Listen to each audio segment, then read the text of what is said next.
L'ego peut être sur notre chemin, peut nous empêcher de nous développer, peut également être une bénédiction, peut nous aider dans notre chemin personnel et également collectif. Je vais parler de l'ego aujourd'hui et particulièrement de mon expérience avec mon propre ego, les différentes étapes, l'impact que ça a eu sur ma vie, de voir comment j'ai pu progresser, de voir où j'en suis maintenant. Je vais approcher tous ces aspects-là dans cette vidéo. L'ego, ça peut être notre identité personnelle vis-à-vis de d'autres personnes, donc s'identifier en tant qu'individu. Il y a également un autre niveau, c'est l'ego spirituel. Donc, quand on rentre dans la spiritualité, on dit, ah ben ça je sais faire, je suis capable de ça, je suis mieux que toi, etc. Il y a plusieurs phases de l'ego. Pour commencer, jusqu'à 25 ans, j'étais très très timide et j'avais énormément de manque de confiance en moi-même. Donc, mon ego était assez bas, vraiment bas. Ça m'a appris effectivement à observer d'autres personnes, à voir le développement d'autres personnes. À l'époque, je me disais, ah, ce sera jamais moi, je resterai comme ça. Donc j'ai pris cette opportunité pour voir autour de moi comment les gens interagissaient, prendre l'inspiration d'autres personnes pour éventuellement, à peu près à l'âge de 25 ans, complètement sortir de cette timidité et rentrer dans une confiance personnelle beaucoup plus forte, trop forte d'ailleurs, parce que c'était à cette époque-là que mon ego était le plus fort, que je pensais que j'étais mieux que les autres, que je pensais que j'étais plus capable, que j'étais plus intelligent, que les autres personnes ne savaient pas ce qu'elles faisaient, etc. J'étais vraiment perdu dans mon ego.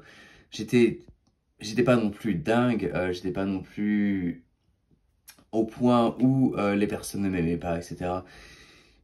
J'avais un ego fort, oui, mais j'ai dû apprendre à le réduire progressivement, puisque c'est vers pas longtemps après, 1 ou 2 ans après, je suis rentré dans la spiritualité et progressivement, au fur et à mesure des années, j'ai apporté plus d'humilité. Et cette humilité, d'être humble, m'a permis de progressivement réduire cet ego et de gagner dans cette dimension de devenir humble.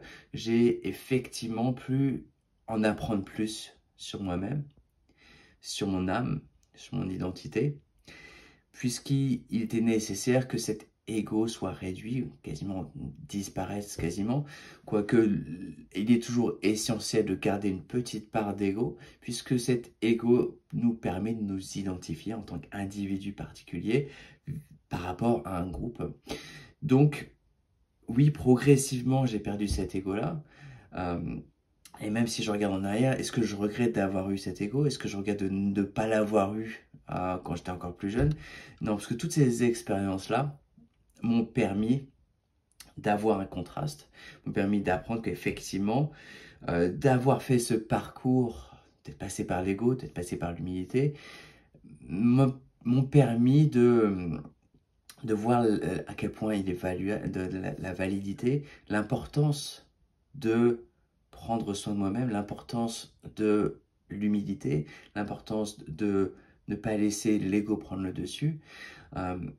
Des raisons pour lesquelles je fais ces vidéos aujourd'hui, c'est parce que récemment, j'ai passé du temps avec un ami récent, et je me suis rendu compte que il a un cœur formidable, il a une pratique de la spiritualité qui est très belle, mais il a gardé cet ego en termes de protection, dire voilà,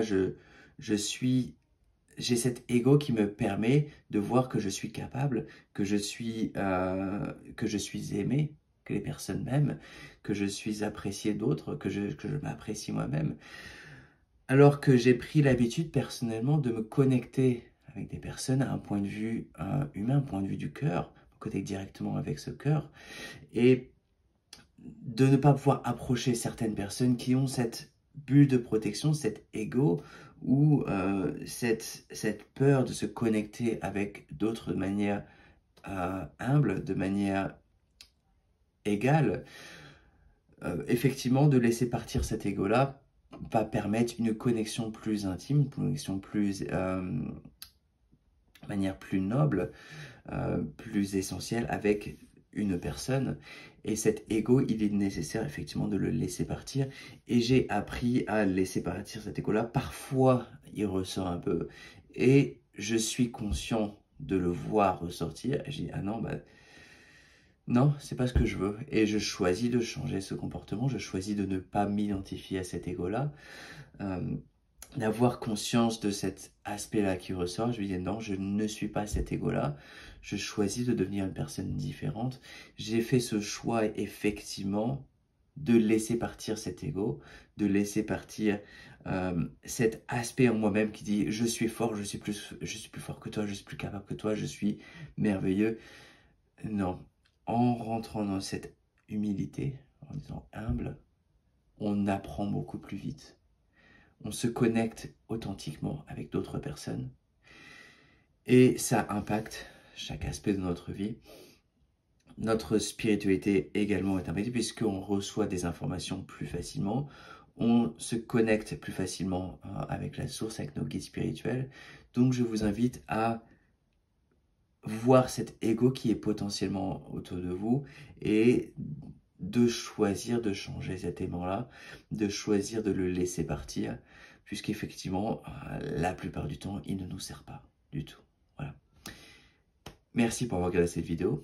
On se retrouve bientôt. Merci beaucoup.